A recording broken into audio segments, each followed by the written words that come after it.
it, we're going to fine you, and if you don't pay the fine, we're going to put you in jail. So they have created a criminal offense here for people that don't buy health insurance. Question: how about a young person that doesn't have health insurance, doesn't have health problems, doesn't need health insurance, and doesn't, as the president just said, game the system because he doesn't use any health care facilities? Should that person go to jail for failure to purchase what the government says he has to buy to take care of himself? And if so, where on earth is the power for them to order us to do that? The argument for it, Judge, as far as I can understand, is that the reason why our health care costs are going out of control is we're paying for all these people who don't get coverage, and then all of a sudden when they need coverage, we're paying through the nose for them. So we've got to either incentivize or force them to get it. If the government makes you pay for something more than the thing is worth, then it's not a penalty, it's a punishment.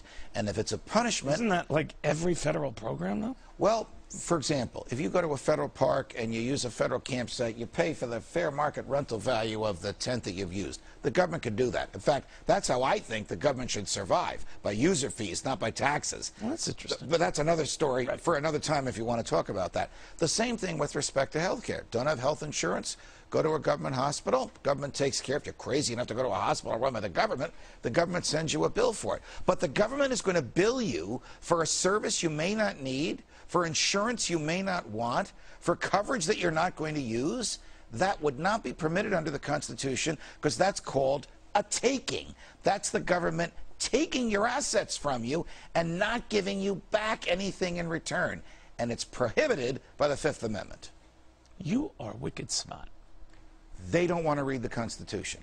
And they have holes in their parts of the Constitution that restrain them. How many pages is the Constitution? Well, it depends on what format you look at. If you look at it in the typical little booklet, it's 14 pages. You could they read can't it. Do that? You could read it in 2,000 pages. He used to teach the Constitution at the University of Chicago Law School. He should know what he's trying to avoid. Judge, thank you very much. He gets so upset about this. It just to light him up on that. Judge, thank you very, very much. Pleasure, Neil.